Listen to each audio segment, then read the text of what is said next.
Olvidó grabar. Bienvenidos, mis queridos estudiantes, a esta clase primera del tercer lapso del año 2024-25, primera clase eh, formalmente del año 2025, aunque formalmente o en control de estudios este año tiene otro nombre. Hoy es 20 de enero y vamos a comenzar con el tema del teatro venezolano, para el cual ya los estudiantes, incluso la semana pasada, vieron el video que ponemos en Canvas. Eh, Estaba oyendo un comentario de Velázquez, respuesta a mi pregunta de, ¿vieron el video? ¿Qué les llamó la atención? Etcétera. Y él estaba diciendo que le llamó la atención que el teatro venezolano ha sido un reflejo de la situación del país. Perdóname la interrupción, Velázquez. Continúa, por favor.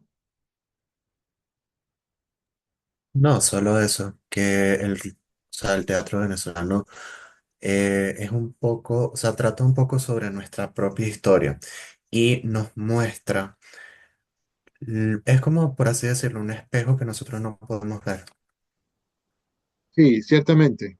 Ha tenido esa característica incluso desde la colonia.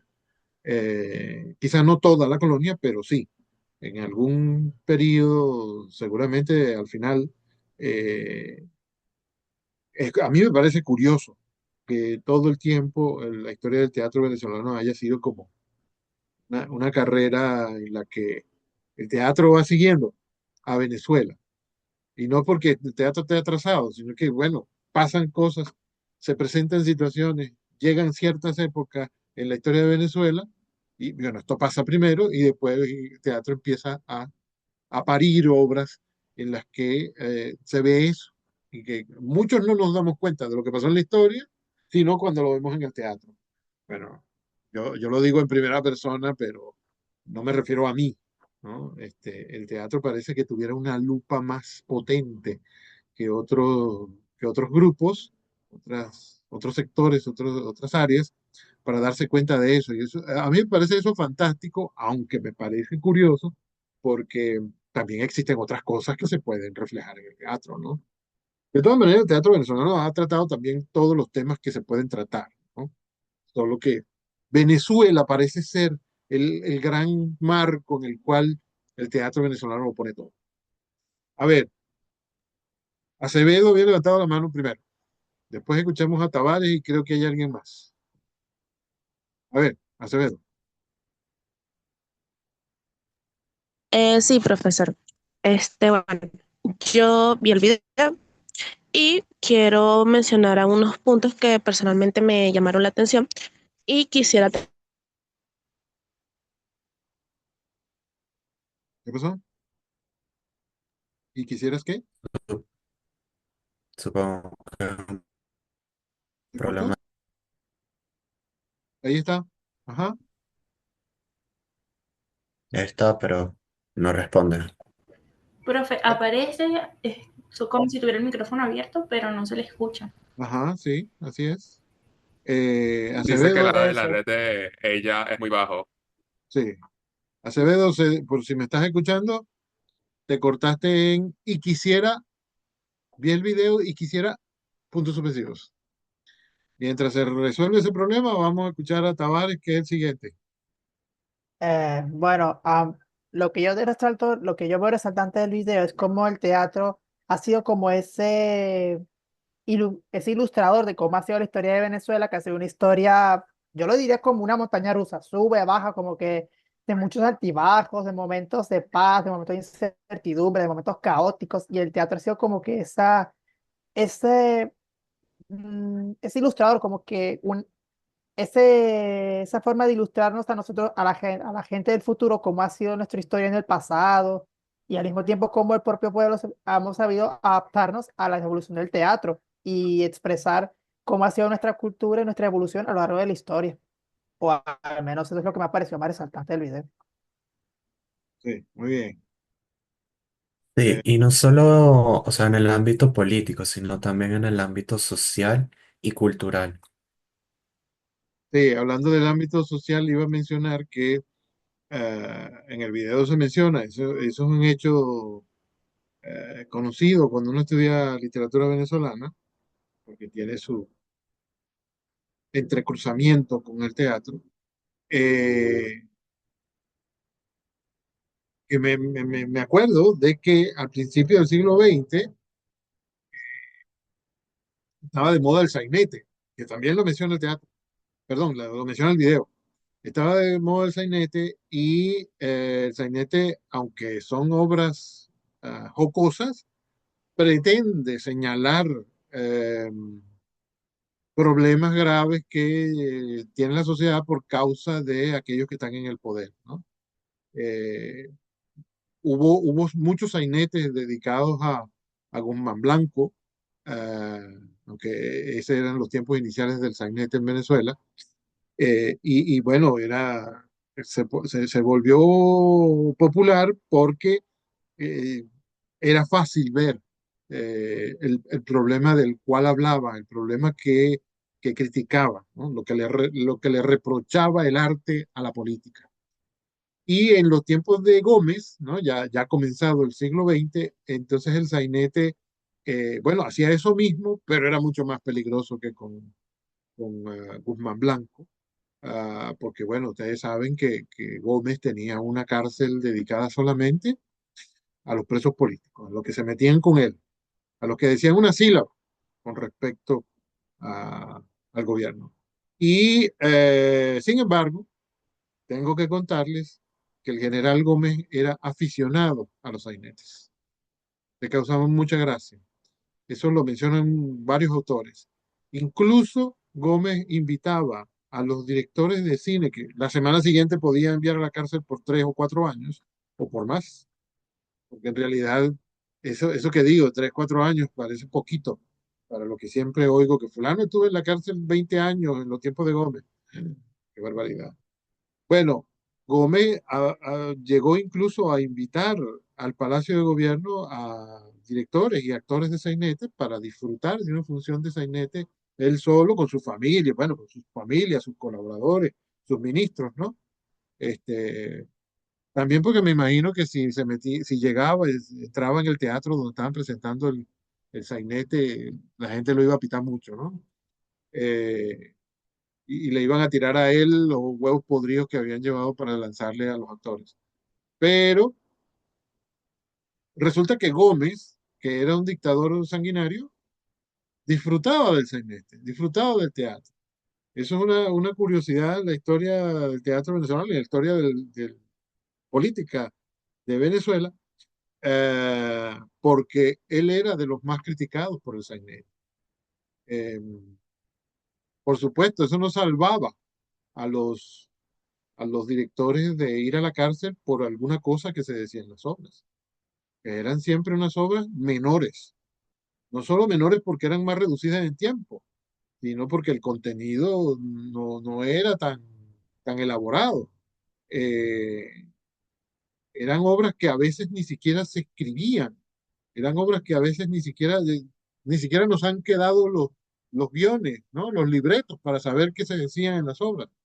Las hay que se mencionan, que estuvieron un tiempo en cartelera, que la gente disfrutó mucho, que tuvo mucha trascendencia, pero no existe el texto, porque los actores improvisaban, porque, bueno, se la aprendían de memoria y nunca hubo libreto. Y eran unas obras tan breves que, bueno, no era difícil representarlas sin texto. Y otra razón puede ser, eso he leído, los investigadores no dan esto por cierto, pero tiene muchísimo sentido, es muy probable. También porque tener anotado lo que va a decir el actor en la representación es una evidencia que pueden tomar las autoridades de que ese autor o esos actores estaban conspirando, entre comillas, que estaban haciendo propaganda política antigobierno. Entonces, tal vez esa fue una razón más por la cual no se escribían, no se imprimían, los libretos, se las sabían de memoria y tú, con no recitarlo, tienes suficiente para decir, no, yo no fui, en esa obra no se dice eso. Eh, es lamentable porque, por sencillas que hayan sido esas obras, esos sainetes, el contenido que tenían tiene su valor, porque se atrevía a ir en contra de un sistema que consideraban injusto, que lo era. Digo que lo consideraban porque ellos estaban inmiscuidos todavía en esa época y en esa situación, pero desde la época actual se ve hacia atrás y se nota mucho. Se sabe cómo era la época y se sabe que era injusto, que era una situación de violación de derechos humanos constante, cotidiana. Bueno, entonces, eh, o muchos de esos libretos se han perdido porque nunca estuvieron impresos. Eh, y aún así los directores iban presos, no mucho tiempo, quizá, porque recuerdo a Rafael Guinán, que es mencionado en el video de esta semana. Rafael Guinán estuvo varias veces preso en la Rotunda, no por mucho tiempo, pero sí estaba, y a eso era suficiente. O sea, haber estado una vez ahí era suficiente normalmente para que cualquiera desistiera de lo que estaba haciendo y que lo había llevado ahí, pero Guinán no se daba por vencido. Guinán seguía haciendo el mismo tipo de obra que lo habían llevado a la cárcel y bueno, lo volvían a encarcelar y cuando volvía a salir seguía haciéndolo otra vez. Claro, eso representaba una dificultad adicional porque cada vez que salía de la cárcel había actores que no querían seguir trabajando con él porque eso significaba un problema. Y arriesgaban la libertad e incluso la vida con eso. Tenía que volver a formar el grupo de teatro, tenía que volver a buscar dinero por alguna parte para pagarles a los actores, para pagar el local, etcétera. Y eso era muy difícil, ¿no? Le hacían la vida difícil al actor, al director, al guionista, etcétera, y los que hacían los decorados, a la gente que alquilaba el lugar para montar un teatro, etcétera. Y bueno, estratagemas que ustedes ya habrán visto en acción en los últimos tiempos para hacer que la gente que se oponía eh, insistiera, ¿no? Resistiera y siguiera trabajando por lograr la democracia. Eh, bueno, hay eso. No sé qué fue lo que dijo Tavares que me hizo recordar esta historia. Muy bien, algo más. Ah, perdón, que yo comencé diciendo esta historia para decir que es curioso, bueno, es curioso que no se estén haciendo sainetes ahora. O sea, cuando pensé la frase me dije, ¿cómo sé yo que no se están haciendo? Probablemente se estén haciendo, porque el humor, sí, claro que se están haciendo, solo que ahora no son sainetes, ahora son stand-up comedies.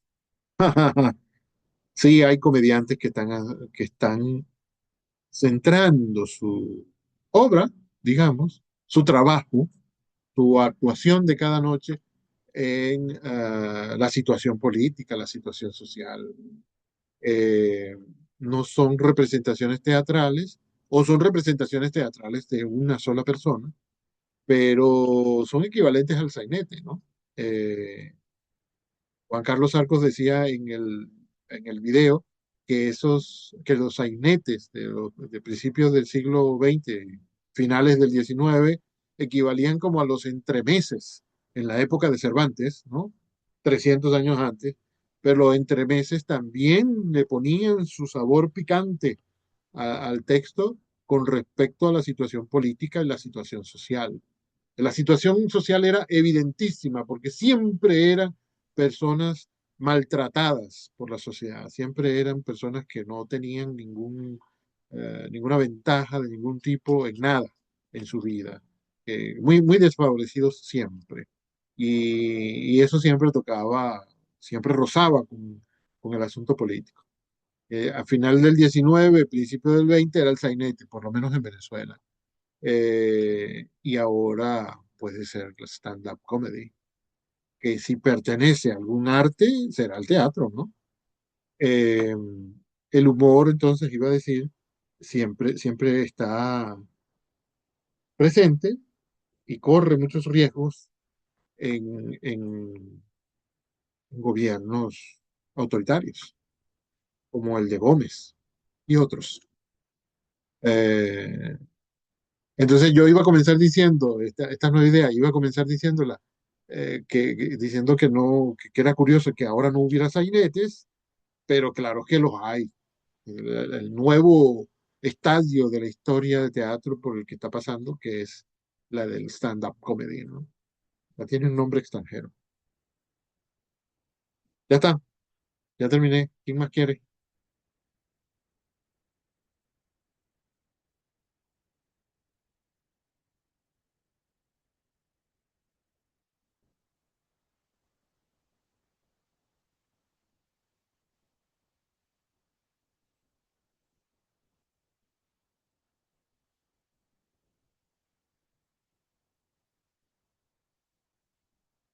¿No han visto ninguna obra de teatro en el teatro? Estoy cortando la pregunta. Esa pregunta seguía, pero quiero cortar ahí. ¿Qué han visto en el teatro alguna vez? ¿Cuentan las obras de teatro infantiles que vieron cuando eran niños? O después, porque uno puede ver Profe, cualquier obra en cualquier momento. Dígame. vi una hace muchísimo tiempo. Yo No, estaba tan no, no, pequeña. no, no, no, no, no. Perdóneme, señorita Bravo, pero en su vida no hay nada que haya pasado hace muchísimo tiempo. Profe, tenía como 3 años, fue hace 15 años. Nada. ¿Viste? ¿Viste? Yo sabía que eso no había sido hace muchísimo tiempo. Y bueno, solo he ido a esa vez. Ajá. Entonces, como estaba pequeña, no me recuerdo mucho, pero fue Alicia en el País de las Maravillas. Mm, qué maravilla. Eh, Me gustaría volverla a ver porque claramente seguro me la disfruté de pequeña, seguramente me encantó. Mi hermana incluso fue un personaje de todos. Eh, Mi hermana fue el conejito. Y bueno. Ay, Sí, el conejito, el que lo causó todo. sí, señor. Y nada, bueno, solo he visto esa, pero sí he querido ir a ver más, pero no encuentro. Y dígame que yo vivía en Maracay y el Teatro de la Ópera estuvo la mayor parte del tiempo eh, con la de remodelación y todo eso, entonces no se me dio la oportunidad. Pero si se me da, no lo dudaría 2 veces e iría. Muy bien. Uno va una vez al teatro y se dice, caramba, pero es que esto es magnífico, qué cosa tan buena, qué placer estar viendo esto aquí. Incluso cuando uno está que no sabe lo que va a pasar, comiéndose las uñas. Y después entonces pasa el tiempo y no va. Y cuando otra vez va, uno se dice, pero ¿qué he estado yo perdiendo el tiempo en vez de venir aquí cada semana, cada mes? No sé. Y siempre cuando uno vuelve al teatro tiene esa sensación de que es una experiencia fantástica y que deberíamos tener esa experiencia con más frecuencia, ¿no? Cada vez que yo voy al teatro me pasa eso. Me digo, tengo que venir más frecuentemente. Eh, y eso es un error que hay que combatir, hay que combatir. Porque el teatro, uno puede leer el teatro, la obra y la disfruta, sí, pero ese texto ha sido pensado desde el principio, ha sido concebido por el autor para que se realice, para que tome vida cuando los actores lo representan delante del público. No, no para otra cosa, aunque uno lo puede leer, ¿no? Y cuando uno está delante del grupo de personas que están eh, representando la obra, se siente así como que uno estuviera en un mar sereno, que lo lleva uno para allá y para acá y no se marea nadie. Y no hay otra cosa que el placer de estar presenciando una historia eh, y uno lo único que hace es recibir la oleada de gusto, de maravilla, ¿no? No sé, yo tengo esa experiencia cuando voy al teatro. Me digo, ¿Qué es lo que hago yo que no vengo aquí a meterme de pata y cabeza cada domingo, por ejemplo? Cada miércoles, ¿no? Se parece, o bueno, eso que me cuentas, se parece a lo que te estoy contando yo, lo que yo me digo cuando voy al teatro, lo que yo siento. No se dice, pero ¿por qué no he ido a ver tal obra que yo quería ver desde hace años? En mi caso, hace muchísimos años. En el tuyo no, Paola. Profe. Aquí el viejo soy Quizás, yo. claro que no, no diga eso. No, pero sí es verdad, y son cosas que no están normalizadas en cierto sentido, pero que se deberían de hacer más, se deberían normalizar y decir, voy al teatro, así como dices, voy al cine. Sí, Voy al teatro, quiero ir al teatro, vamos al teatro, porque son cosas, son las bellezas que tiene la vida, son cosas preciosas y se disfrutan mucho y se sí, sí. aprecian, se deberían de apreciar más. Aunque considero que eso es parte de los gustos personales de cada quien. Ah, O sea, claro, si claro. prefieres ir para este lugar o el otro. Sí. Siempre el gusto termina decidiendo también. Yo iba a decir que que el cine es una experiencia bien similar a la del teatro, pero uno se da cuenta de que cuando está en el teatro hay una cosa, como un sabor, una sensación, no sé, como de andar por las nubes. Sí, sobre Antes todo dije que cuando como tú andar en un mar sientes, sereno. ¿Cómo dices, perdón? sobre todo cuando tú sientes la música así de cerquita y el sentimiento mientras transcurre la historia. Sí, sí, sí. No, es que el hecho de que en el cine la voz y la música, bueno, incluso los movimientos de los actores y de las cosas estén grabados, eso le da otra nota. Cuando uno ve que hay una persona de carne y hueso que está ahí delante de mí, como, no sé, como a 7, 10 metros, eso es otra cosa, ¿no? Es una sensación diferente. Con razón es otro arte, ¿no? O mejor dicho, con razón el cine es otro arte, porque el cine apareció ayer en comparación con el teatro. Apareció en Grecia, por allá, en los tempranos tiempos de Grecia, imagínense ustedes. No, esa es una sensación que no es igualada ni por el cine, que es quizás lo que más se le parezca. Y el cine es algo que yo disfruto inmensamente, ¿eh? Una época cuando yo ya no era estudiante, pero no me había graduado, una época en que yo fui al cine todos los días de un mes, ¿no? Todos los días salía del trabajo directo para el cine. Y en el cine era que yo veía, déjame ver esta, esta la vi ayer. Ah, bueno, hoy toca esta. Y al día siguiente iba y elegía en ese momento. No revisaba el periódico, que era lo que se hacía en esa época para ver qué había en el cine. Cartelera aparecía en el periódico. Uno a veces compraba el periódico solamente para saber qué había en el cine, porque ese día pensaba ir al cine.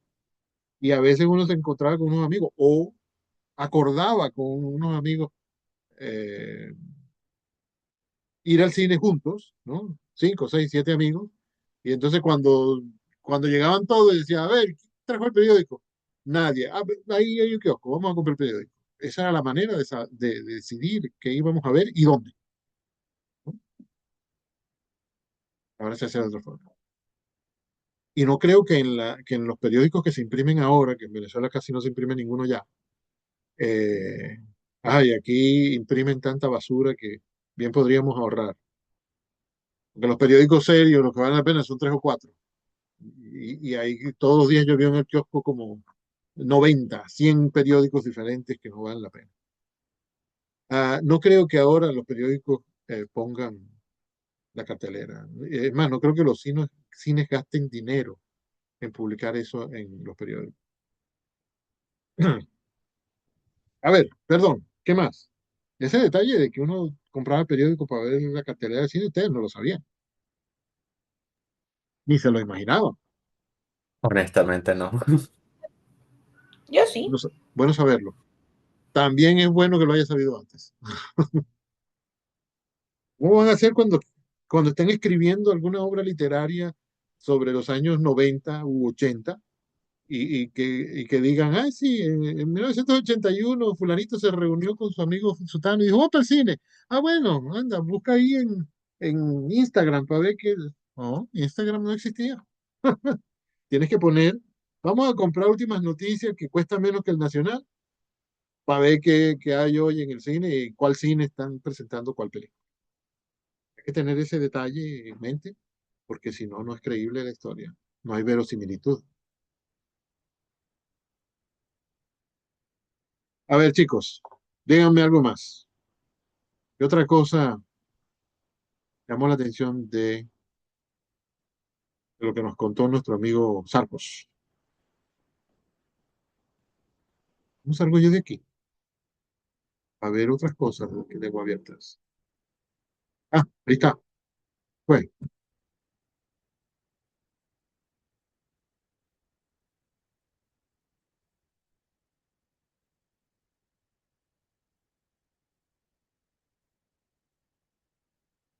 el horario.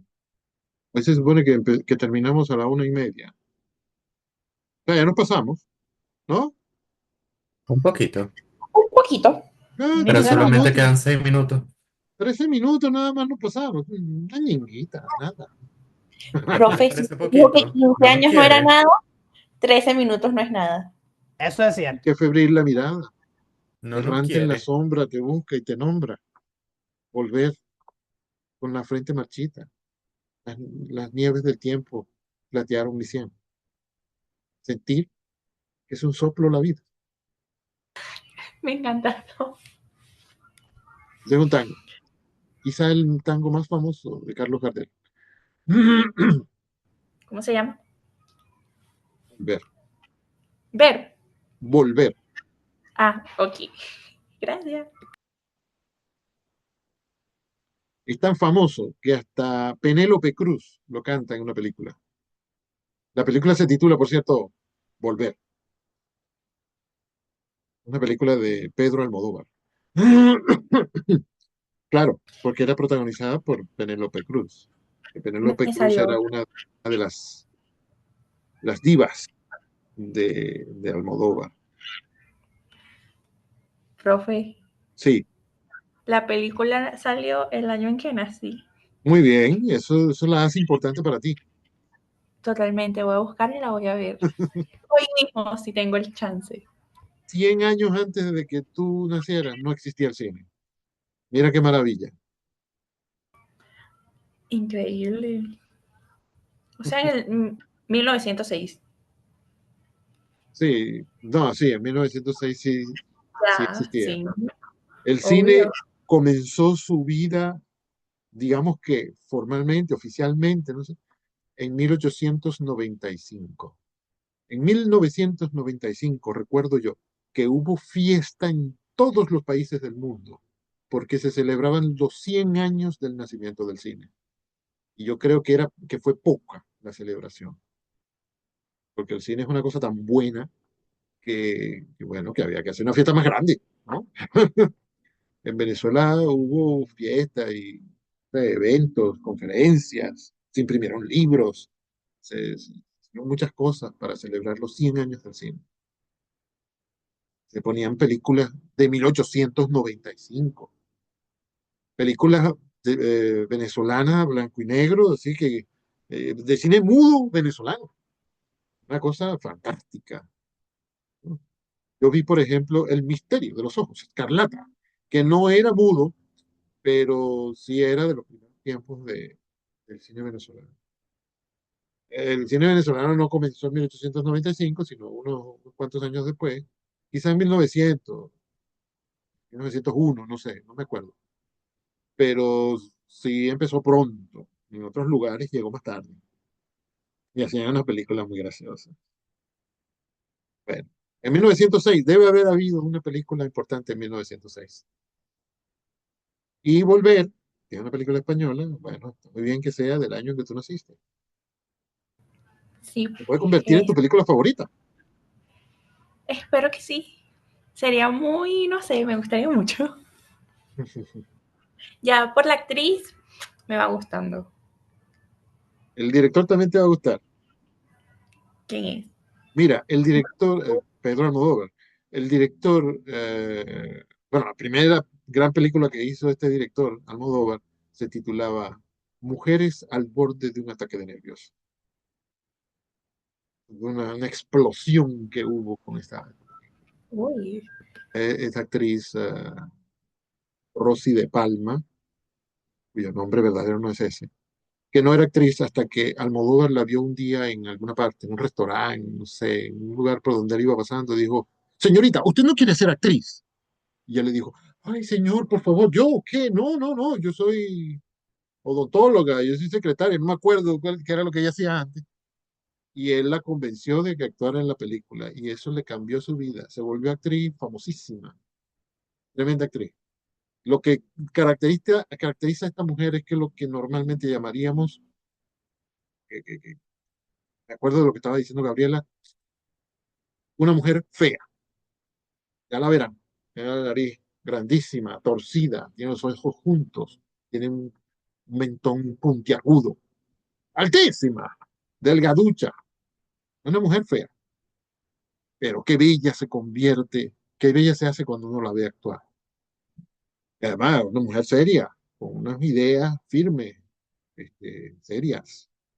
Este, bueno, a partir de la película se hizo famosa. Bueno, ¿y yo por qué estoy hablando tanto de esto hoy? ¿Cuánto falta para dejar de atormentarlo? Menos de un minuto. profe, no nos Eh, atormentamos a eso, por Dios. Lo voy a regañar yo ahora. No, ¿cómo está va a bien, decir pues. eso? Perdón, Todo lo contrario, pero no eso. perdón. Cualquier cosa, pero no atormentar. Ay, profe, digo, se me enredó la lengua. Atormentarnos. Gracias. El miércoles veremos si han revisado alguna de esas cosas. No como evaluación, pero por el placer de conversar sobre eso. Porque seguramente si ven alguna película de Almodóvar les va a encantar. Y si ven alguna eh, obra de teatro venezolana, que en YouTube las hay, sería incluso mejor. Sería fantástico. Bueno, muchachos, entonces, Dios me los bendiga. Nada de perder la esperanza. Vamos a ver. Bienvenidos, mis queridos estudiantes. Hoy es 22 de enero del 2025 y hoy toca hablar aquí en la clase de Lengua Española 2 sobre el teatro venezolano, que ya comenzamos brevemente el lunes. Ya hubo una intervención que me pareció muy juiciosa de parte de Hidalgo, que decía que era curioso eh, que la otra vez, el lunes, comencé el tema diciendo que no, que había que hablar del tema de la clase, no tanto de la situación de Venezuela actual, pero que después resulta que como el teatro venezolano ha sido tan crítico con la situación política, social, etcétera, en Venezuela, pues, terminamos hablando también de esa situación, ¿no? Me parece que con esto podemos resumir la intervención de Hidalgo y creo que es cierto lo que dice. Qué bien. Al final agregó que no siempre, no en todas las épocas, el teatro ha sido así. Pero sí dicen los críticos, lo vimos en el video, sí dicen los críticos que normalmente el teatro venezolano eh, va como junto con la historia, retratando lo que pasa o criticando lo que pasa, ¿no? Debe ser por amor a Venezuela, supongo yo. Eh, a ver, está levantando la mano nuestro compañero Tavares. Adelante, Tavares. No, esto es una impresión del teatro venezolano, que esto también, que cuando yo vi el video, me percaté de un detalle, que el venezolano tendemos a ser muy realistas, es decir, cuando criticamos, criticamos con la realidad, y en el teatro lo demuestra porque muchas de las obras han sido, obviamente, criticando la política porque ha sido, por desgracia, lo que ha marcado mucho a Venezuela. Ojo, no digo que los demás aspectos no lo hayan marcado, pero desgraciadamente la política ha sido como el principal. Sí, Pero también siento que en el teatro nosotros como hemos querido reflejar de la manera más fiel y realista posible cómo es la situación, es decir, no tratamos de enmascarar nada, sino tratar de ser lo más fieles posibles a cómo son los hechos, criticar como son. O es más o menos una impresión que sentí cuando vi el video. Sí, sí, ciertamente. Y en los años 70 y después, bueno, quizás en los 90 no tan duro como en los 70 y 80, eh, los dramaturgos eran como especialmente, eh, ¿cómo se llama eso? Cuando uno mete el dedo en la llaga, ¿qué actitud está teniendo? Como se llame eso, bueno, parece que los tipos estaban especialmente empeñados en meter los dedos en las llagas, ¿no? Y las situaciones que aparecían en la realidad llegaban al teatro así como dices tú, crudamente, ¿no? Uno se decía que, bueno, no se decía, uno ve las obras ahora y se dice, caramba, pero qué fuertes, qué atrevidos, ¿no? Y en algunos casos qué osado, porque ha habido casos, incluso durante la democracia, en que ser tan fieles en el retrato que hacen les ha traído problemas, incluso judiciales, a algunos dramaturgos. Eh, sí, ciertamente es así. Ah, es una característica que tiene el teatro venezolano que espero yo que la tengan también otros países, pero eso resalta aquí.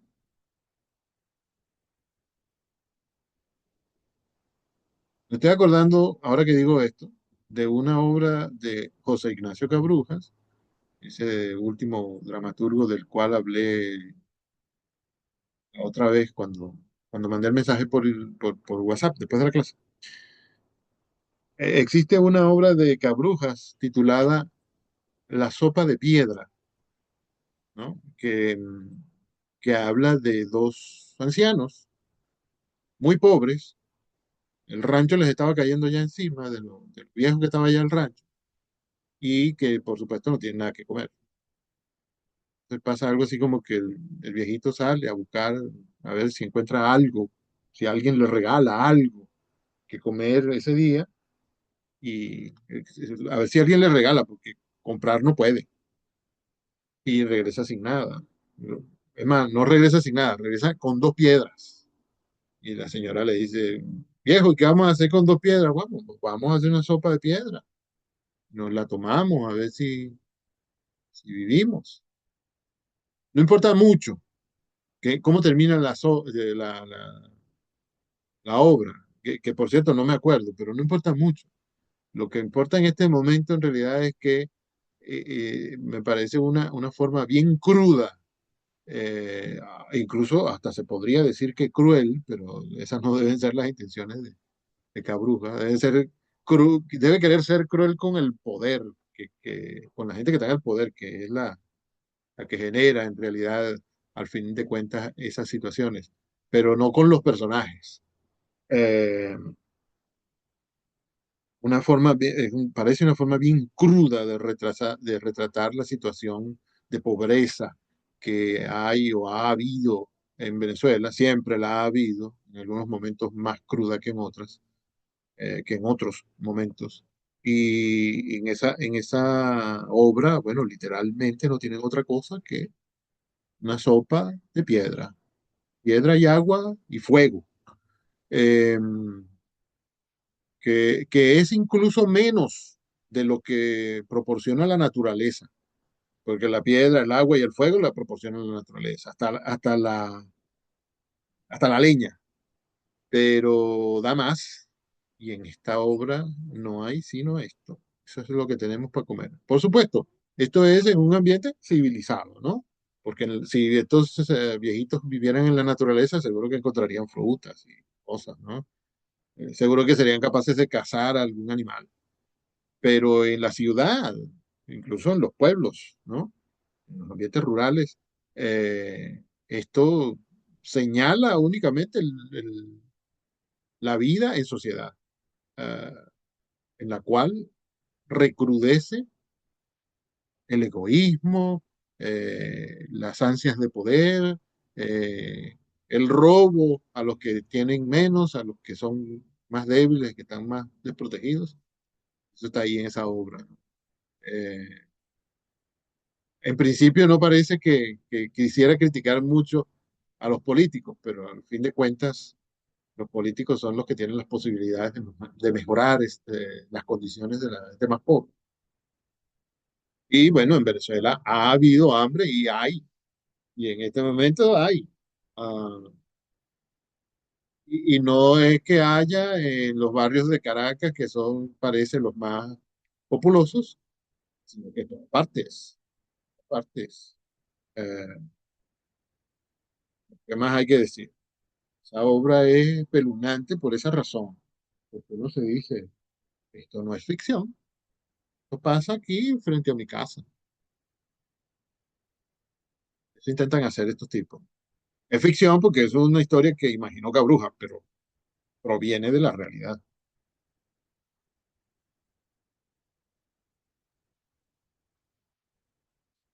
A ver, y entonces, bueno, si alguien quiere hacer algún comentario sobre eso que acabo de mencionar, adelante. Más de 4 minutos. Duro, muy duro, pero desgraciadamente el teatro es un espejo, es un reflejo muy bueno y desgraciadamente duro, pero cierto. Sí, sí, sí. Iba a preguntarle si habían podido echarle un ojo a esas obras que mencioné al final de la clase pasada o alguna otra, o si en algún momento del pasado han visto alguna que les haya llamado la atención, que les parezca significativa, que recuerden por alguna razón, que valga la pena mencionar.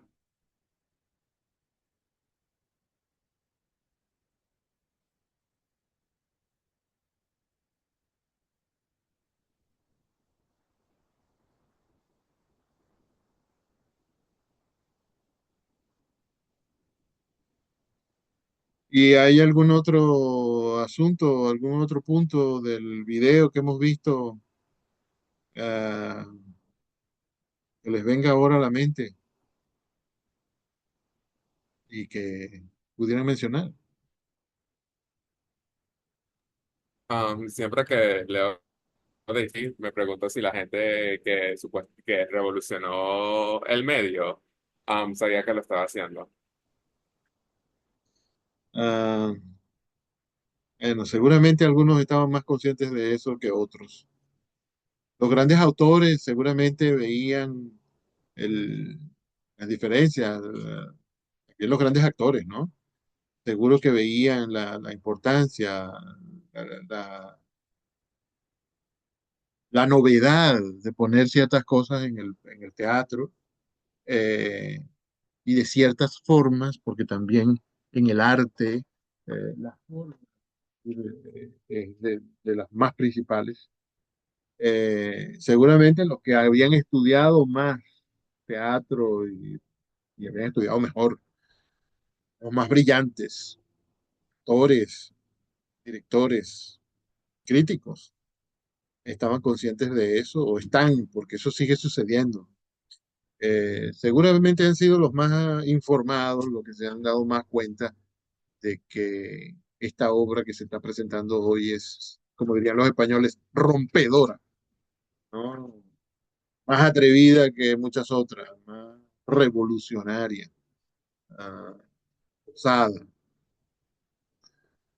Sí, seguramente los ha habido que se han dado cuenta el momento en que lo están haciendo. Pero de todas maneras siempre terminamos dándonos cuenta en general los demás, porque después cuando viene el análisis, la interpretación, ¿no? El estudio, la crítica, pues de la que pasa, la vigencia de la obra, o sea, cuando está en cartelera, ah, la gente lo que hacemos es ir a disfrutar de la obra. Mm, Después vienen, bueno, y al mismo tiempo también, este, vienen los juicios. Y ya después de pasado un tiempo, después de pasado 10 años, 50 años, entonces hay historiadores que empiezan a valorar cosas y uno se entera. Ah, mira, esto sucedió antes de que yo naciera y resultó que era un hito, un antes y un después. ¿Cuándo irán a dejar de decir eso? ¿Cuándo construirán una metáfora nueva acerca de la importancia? Yo me pregunto eso cuando oigo decir la casa que vence las sombras. Yo siempre me digo, bueno, ya hace tiempo que no me lo digo, ¿no? Pero siempre me digo, está bien, fantástico que la gente se acuerde. Estaba diciendo, criticando yo, que cuando oigo decir la casa que vence la sombra, normalmente me digo, caramba, pero esta gente no ha escuchado el resto del himno de la universidad. ¿Qué? ¿Acaso ese himno es tan malo que esta es la única frase que les queda en la memoria? No se han dado cuenta de la belleza del resto de las metáforas, de las imágenes. Ya es como hora de que se pongan a repasar el himno y que encuentren algún otro verso que represente a la universidad, que se supone que todos la representan, ¿no? Este, ya es un lugar común. Qué lástima, una frase tan valiosa se convierta en un lugar común que normalmente es tomado como una frase sosa que todo el mundo repite, que es verdad, pero que todo el mundo repite por comodidad, ¿no? Para no hacer ningún esfuerzo de decirlo de una manera más innovadora. Siempre me viene eso a la mente y me acuerdo, ya no recuerdo qué fue lo que me lo inspiró, eh, pero era algo que tenía que ver con el teatro. A ver, entonces, ¿qué otra cosa les viene a la mente sobre el teatro? Sobre el video, lo que hayan podido investigar, ¿qué otra obra, qué otra no? ¿Qué obra han visto, si alguien ha visto alguna de las que yo mencioné? U otra. Esa era la pregunta que estaba haciendo cuando se cortó.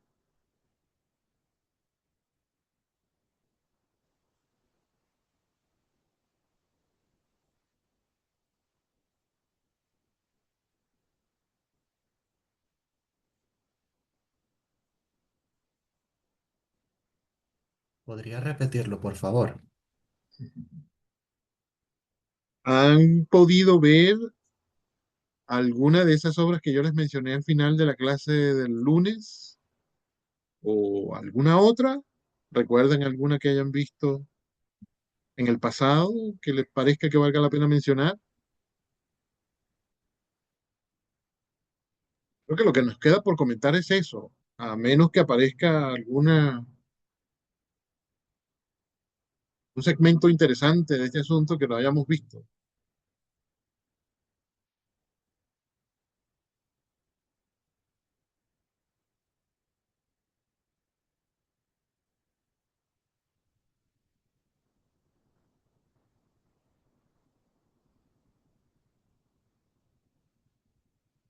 Muy bien.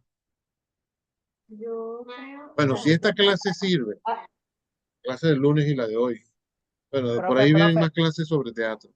profe, creo que Perdón. creo que alguien está hablando. No oigo nada.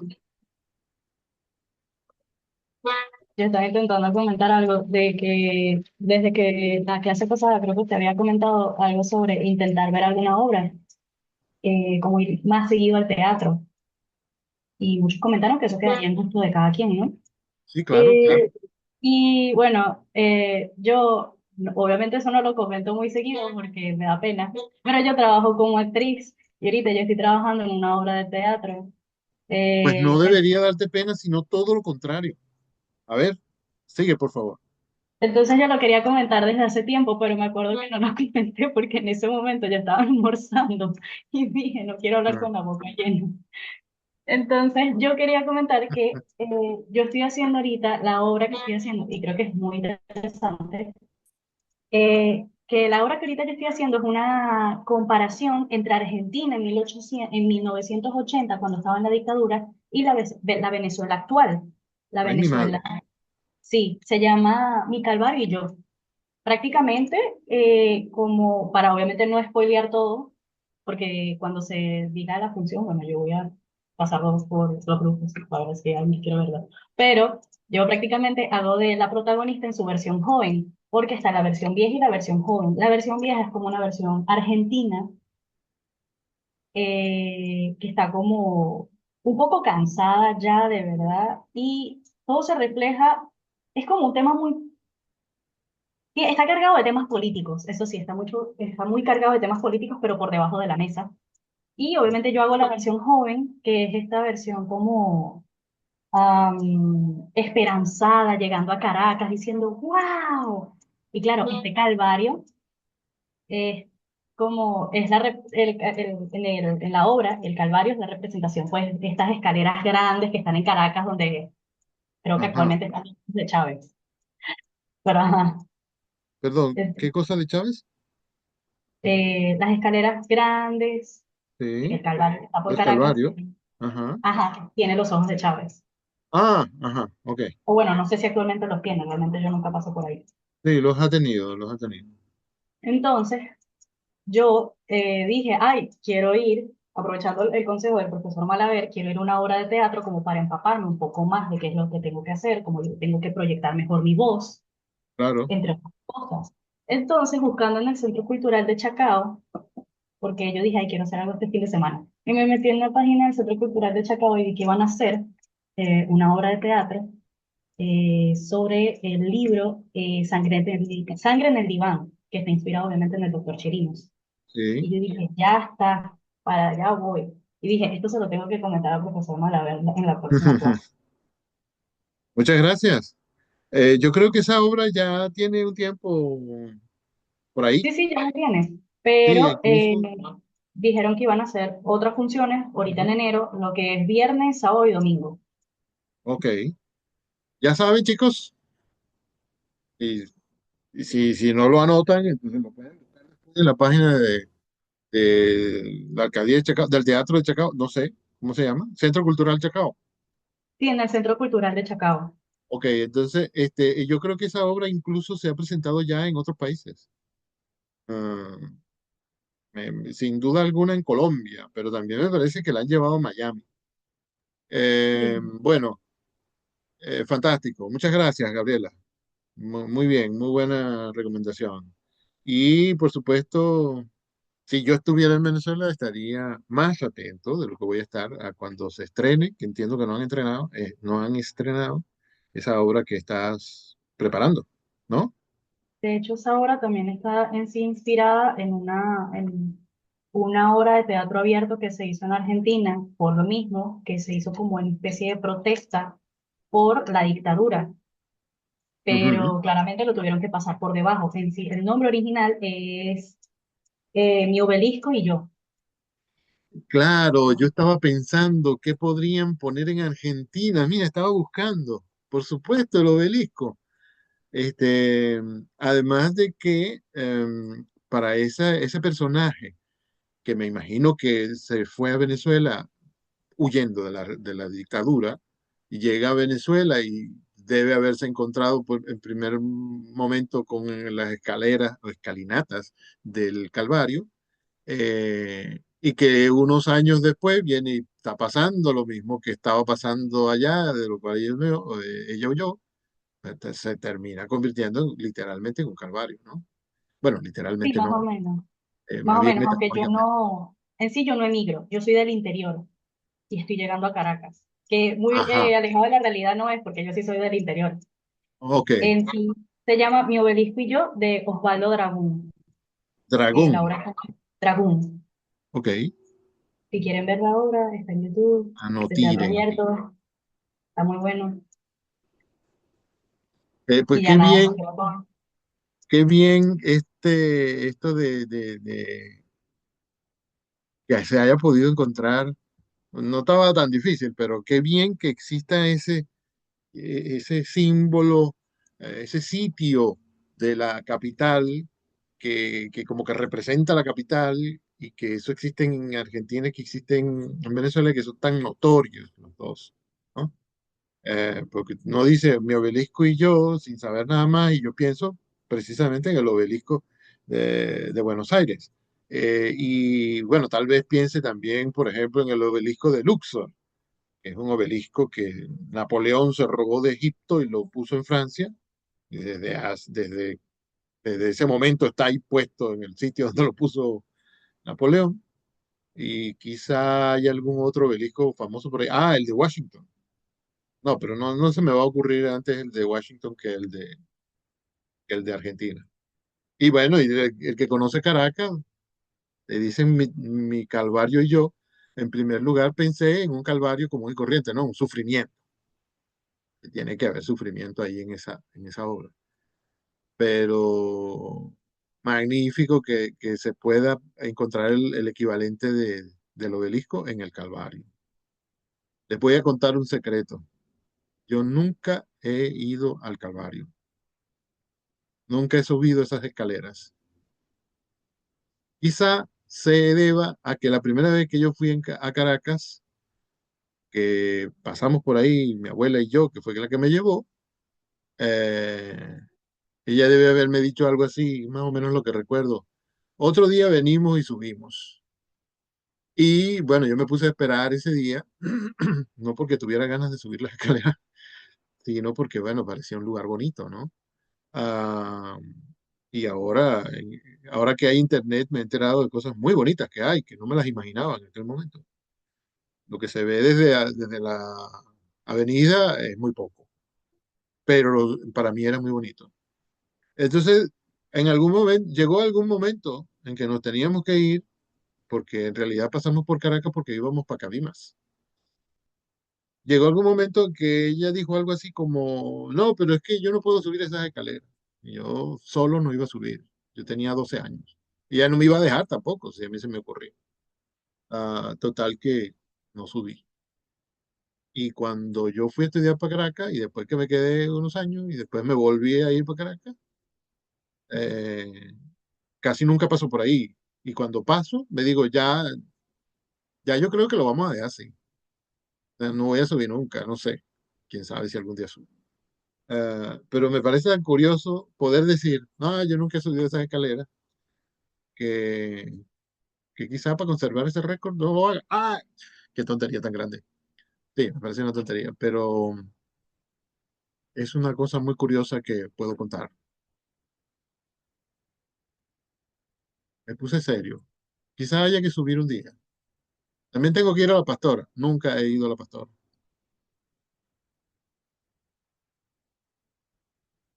A ver, chicos, ¿qué otro comentario tienen por ahí?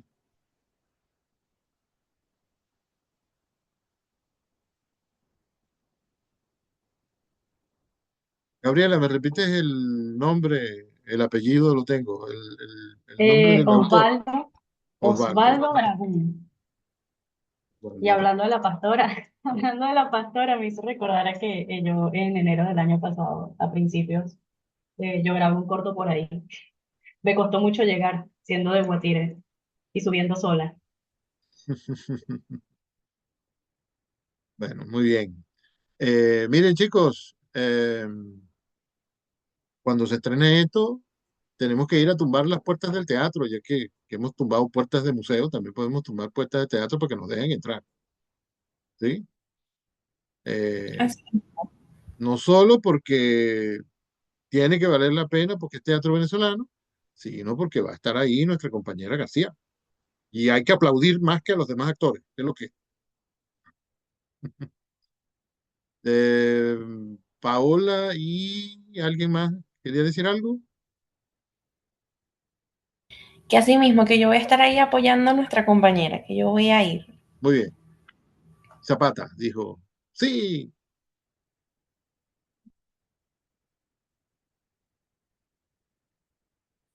Em, que nos pase los datos para buscar la obra. Muy bien. Bueno, en primer lugar, la obra original se titula Mi obelisco y yo, escrita por Osvaldo Dragón, argentino. Y ya por ahí te están dando más datos. Qué bien. Que Gabriela es muy buena actriz. Esta experiencia que está contando Gabriela me recuerda una de las primeras obras de teatro que yo vi alguna vez, que también tiene que ver con mi abuela. Cuando yo estaba en primaria, mi abuela trabajaba en el comedor del liceo donde yo después estudié cuarto y quinto año de bachillerato. Y toda la primaria yo estuve comiendo todas las tardes, almorzando todas las tardes ahí en ese comedor. Eh, no almorzaba con los estudiantes del liceo, porque yo no era estudiante ahí, pero almorzaba en lo que se llamaba la cocina, que era un espacio tan grande como el espacio donde estaban las mesas, ¿no? Entonces, mis hermanos y yo comimos toda la primaria ahí, y bueno, en los primeros 3 años de bachillerato yo comí también ahí. Ya cuando pasé a cuarto y quinto, que tuve que mudarme para ese liceo, porque el primero llegaba solo hasta tercero, este, comí la primera vez y ya después no quise volver a hacerlo porque las compañeras de mi abuela, que ese año fue el primer año en que no trabajó ahí porque se jubiló, las compañeras de mi abuela querían darme más comida a mí, más frutas, más todo, todo mejor que a los demás y yo no quería hacer, yo no quería eso. Quería privilegios y no quería que los demás se pusieran en mi contra porque me favorecían a mí. Eh, además, ese liceo está a 1 cuadra y media, a 2 cuadras de mi casa. Yo en realidad no necesitaba comer ahí. Eh, pero resulta que un día, cuando yo estaba, no sé, en quinto, en sexto grado, eh, el comedor en esa escuela en realidad forma parte de lo que normalmente es el auditorio. Un pedazo del auditorio eh, es el comedor. Y cuando hay algún acto, entonces se retiran las mesas del comedor y bueno, caben las sillas y es grandísimo. Bueno, entonces un día llegó el profesor de teatro del liceo con unos estudiantes que iban a ensayar, ¿no? Y mi abuela me dijo, mira, ven a ver esto. Y yo me senté ahí a mirar el ensayo. Eh, y la historia que presentaban era fantástica, me dejó fascinado. Además, presencié el ensayo varios días. Lo hacían muy bien los muchachos, ¿no? Y el profesor terminó siendo un conocido profesor de teatro de Margarita, al que yo, sin haber tratado, terminé teniéndole mucho cariño, porque las trabajadoras del comedor también lo conocían y le tenían mucho cariño, ¿no? Eh, y a mí se me humedecieron los ojos el día que leí en Facebook, en la página de la escuela, que este profesor había muerto. Es importantísimo en varios liceos de Margarita. Bueno, entonces resulta que ese profesor estaba enseñando con esos estudiantes una obra titulada La esquina del miedo, de César Rengifo, que es de los dramaturgos más importantes que hay en Venezuela, o que ha habido. Y se trataba de un muchacho que va llegando a un pueblo y y ve, nada más entra, ve que hay unos policías que están golpeando no, están golpeando no, unos policías lo golpean a él y se van. Y hay un muchacho que presencia eso y va y empieza a tocar puertas, a decir, vengan, ayúdenme, que acaban de matar a un muchacho aquí en la calle. Y entonces uno le dice, no, no moleste, estamos durmiendo. Y va donde la peluquera y le dice, no, déjame tranquila, yo soy nada más la peluquera, arréglate tú. Y va donde el carnicero y le dice lo mismo. Y va donde el cura y le dice lo mismo. Y va donde el otro y el otro y el otro. Y todos le dicen que no, que no se meta en problemas, que aquí en ese pueblo el que intenta ayudar a alguien se mete en problemas. Todo, hasta el jefe civil le dijo, no, no, no te metas en ese asunto, no, no, no, mejor hazte el loco, vete para tu pueblo, vete para tu casa. Todo el mundo le dijo que no por miedo. Y entonces el muchacho se devuelve e intenta ayudar al muchacho, intenta darle primeros auxilios, que sea, pero el muchacho se muere. Y entonces la obra de teatro, bueno, estoy recordando algo que yo presencié, imagínense, cuando yo estaba como en sexto grado, hace como 40 años, más. Este, no, pero yo un día encontré la obra en un libro y la leí. Y entonces esa representación que estaba haciendo Ping, el profesor Ping, que se llamaba en realidad Efraín, pero todo el mundo lo llamaba Ping, eh, esa, esa representación terminaba con una canción y con un baile, ¿no? Todos los personajes se reunían en el escenario y bailaban y cantaban y la canción decía, todos tuvieron miedo, miedo que hace temblar, etcétera, ¿no? Decía otras cosas. Esa canción no está en la obra original de Regif, eso debe haberla compuesto Ping y se la enseñó a los estudiantes.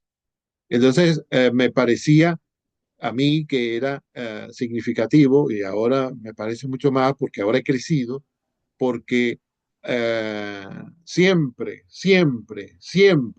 aparecían en las noticias y uno oye que suceden en todas partes casos de personas que están en problemas y nunca hay nadie que lo ayude. O, mejor dicho, siempre hay casos de gente que tiene problemas, que es maltratada y acuden a las autoridades, acuden a las instituciones, acuden a los amigos, acuden al que anda por ahí, ¿no? Y acuden a la gente que tiene dinero y poder y acuden a la gente sencilla y no lo quieren ayudar. El pueblo venezolano no es así en realidad, me parece a mí. El pueblo venezolano es generoso y solidario, pero esta obra va dirigida al miedo que genera la violencia, al miedo y la violencia también que se ejerce desde el poder. Mira, aquí estamos, Hidalgo, hablando de lo que está pasando hoy, aunque no estemos hablando de lo que está pasando hoy. Eh, el miedo que da el hecho de que, ¿para qué tiene uno autoridades? Si uno tiene un problema y no lo ayudan. ¿Para qué tiene uno amigos? Si pasa esto y nadie quiere siquiera ayudar a llevar al muchacho para el hospital. ¿Para qué tiene uno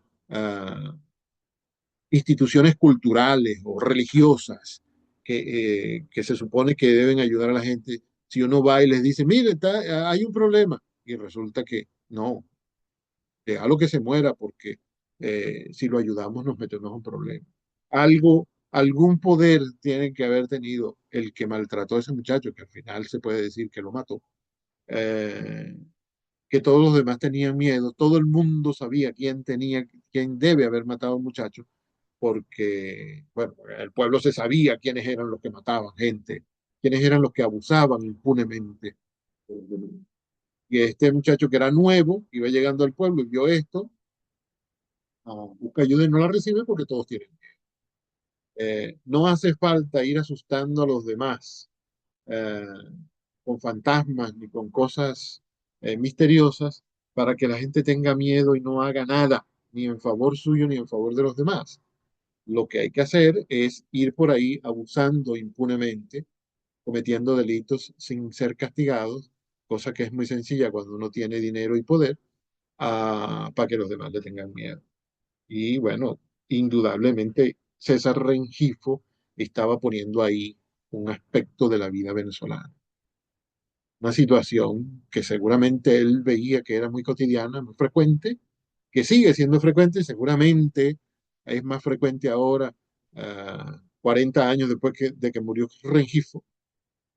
Seguramente es más frecuente ahora que en los tiempos en que Rengifo vivió y que se supone que teníamos una democracia más sana, ¿no? Si es que ahora tenemos. Eh, Seguro que en aquellos tiempos incluso todavía quedaban instituciones y personas que podían ayudarlo a uno en situaciones así. Y ahora sabemos que aunque las haya, ni siquiera les abren la puerta, los dejan tocando. O sea, hay gente que muere, que desaparece, que está encarcelada sin justificación y que pasan días, semanas y más semanas y no se sabe dónde está esta persona. Bien podría estar muerta y no sabemos. Eh, en aquellos momentos por lo menos le decían, no, déjalo, no te metas en ese problema. Le respondían a uno algo. Ahora ni siquiera abren la puerta. Perdón, me pongo fastidioso con recordar cosas que no me doy cuenta de que tienen que ver con la situación actual, pero el arte tiene que ser así y si no, es menos arte. También, también la compañera García se puso en eso, puso a acordarse de una obra que puede tener algún parecido con la realidad real actual de Venezuela.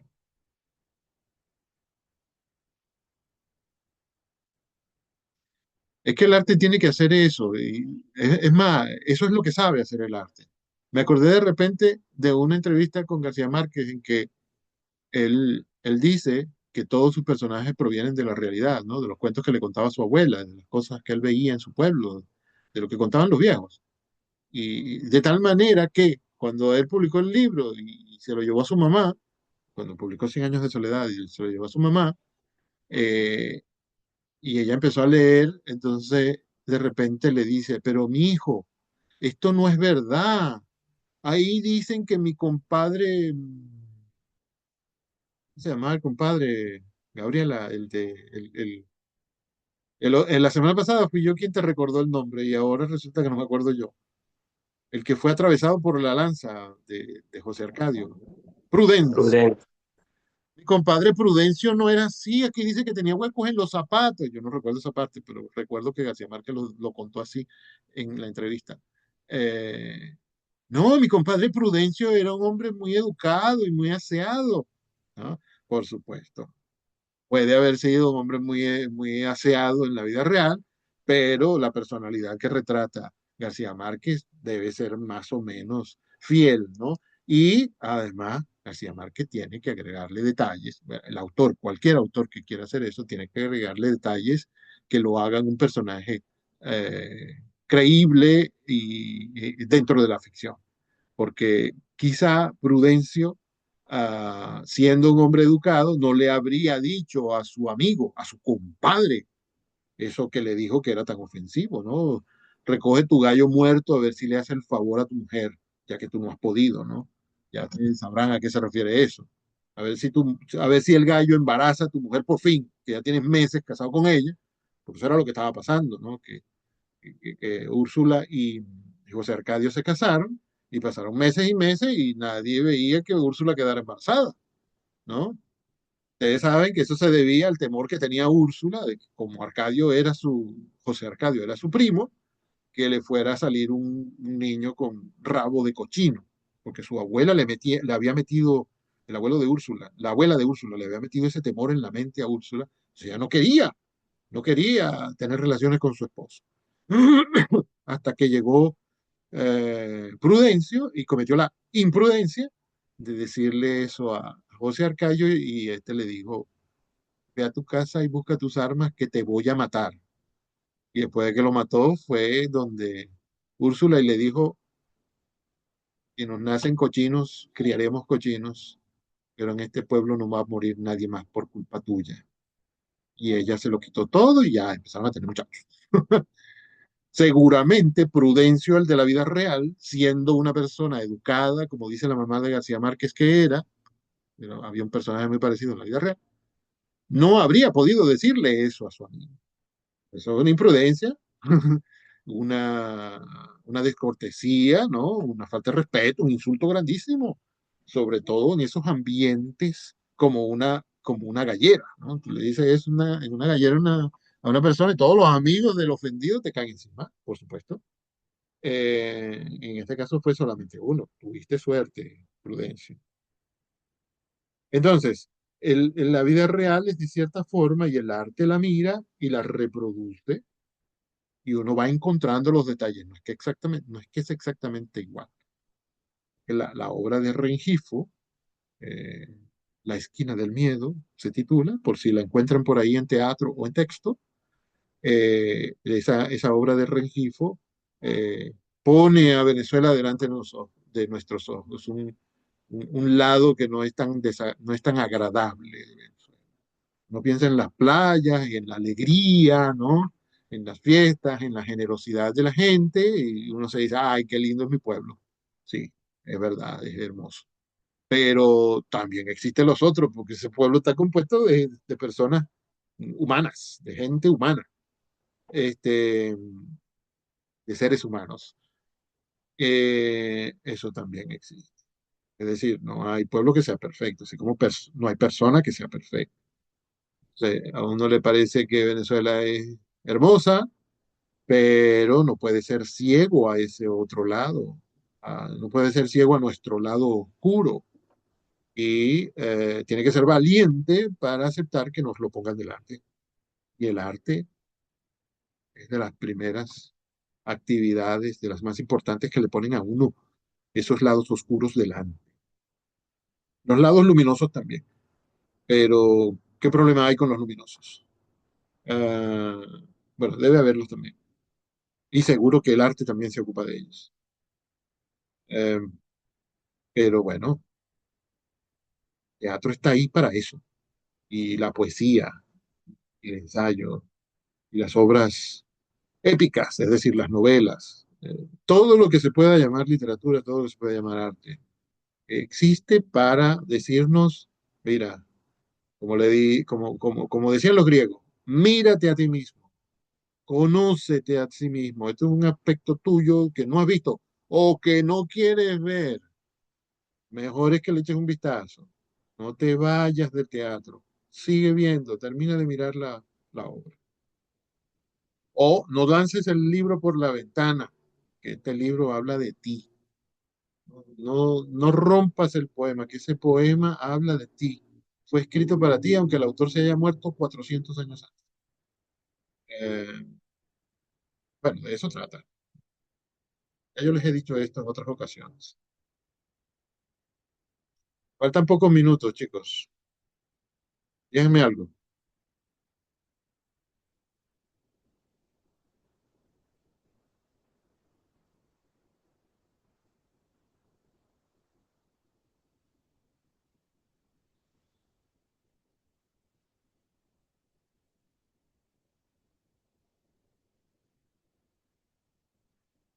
Los que llegaron después de que lo dije, esta imagen que observan de mí me hace pensar, no la he querido mostrar hoy porque me hace pensar en los matones del Padrino, de la película El Padrino, que como toda obra artística habla de nosotros, ¿no? Asesinos también somos, matones también somos.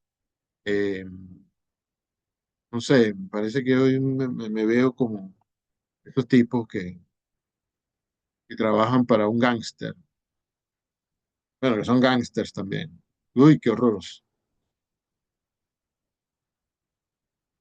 Pero en realidad puse la imagen para el video, la cámara, para decirles que si tenemos ningún otro comentario, pregunta, cuento, chiste, a la noticia, bueno, cuando termine esta llamada ya van a faltar, sí, bastante pocos minutos para que se termine la hora, la clase, el horario. Hoy terminamos a las 12:45 y son las 12:15.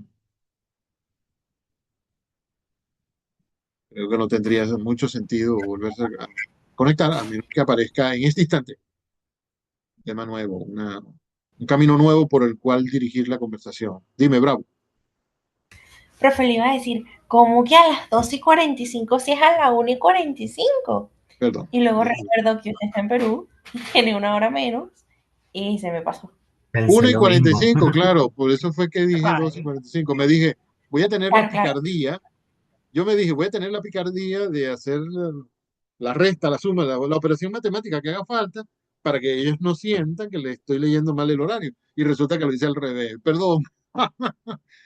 Sí, sí, No sí. se preocupe. Pero bueno, además de eso, ahora quiero leerme el libro y verme la serie. Ah, pues qué bien. Muy bien, muy bien. Ganas. Yo tenía una alumna hace como 15 años, ya está grande, vive en Canadá y tiene un hijo precioso.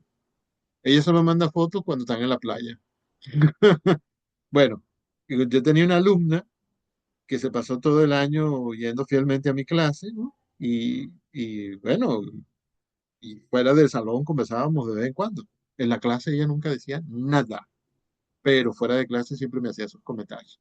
Y un día yo estoy pasando la lista y ella está sentada frente a mí, ¿no? Se sentó de primerita en ese día.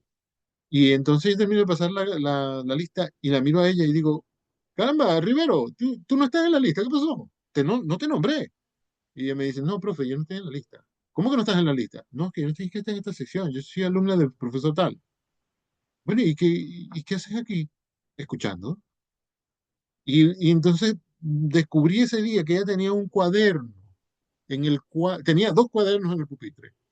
En uno anotaba cosas que le parecían interesantes y en otro anotaba todos los títulos de los libros que yo mencionaba y los autores. Y bueno, si yo no mencionaba el autor, no lo anotaba, pero ella me dijo que después los averiguaba.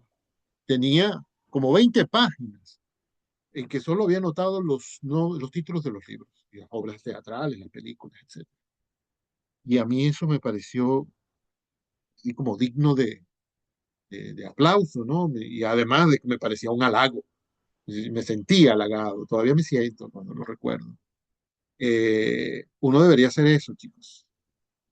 Siguiendo ese ejemplo, yo cuando me inscribí en el posgrado, anotaba los títulos de los libros que mencionaban mis profesores, y bueno, lo anotaba en el mismo cuaderno que anotaba todo, que no uno solo, pero me encargaba de que se notara, ¿no? Ponía un cuadro, una estrellita, una cosa, ¿no? Se destacaba ahí que ese era un título de una obra que había que leer.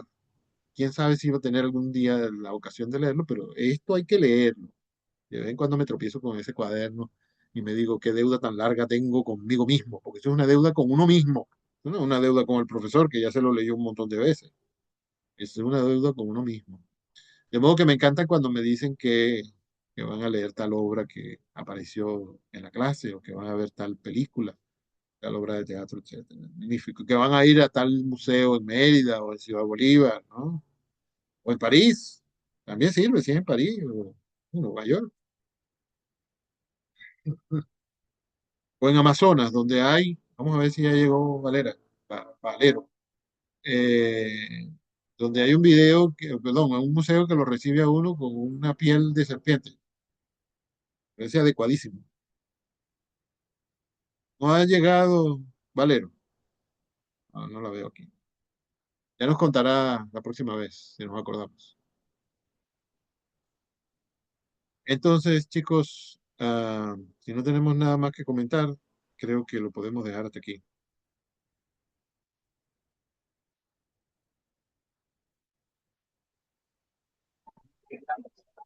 Yo quería preguntarle eh, ¿Sí? eh, en qué semana estamos exactamente, porque yo estoy un poquito perdida en ese sentido. Y quería saber cuándo tendríamos evaluación.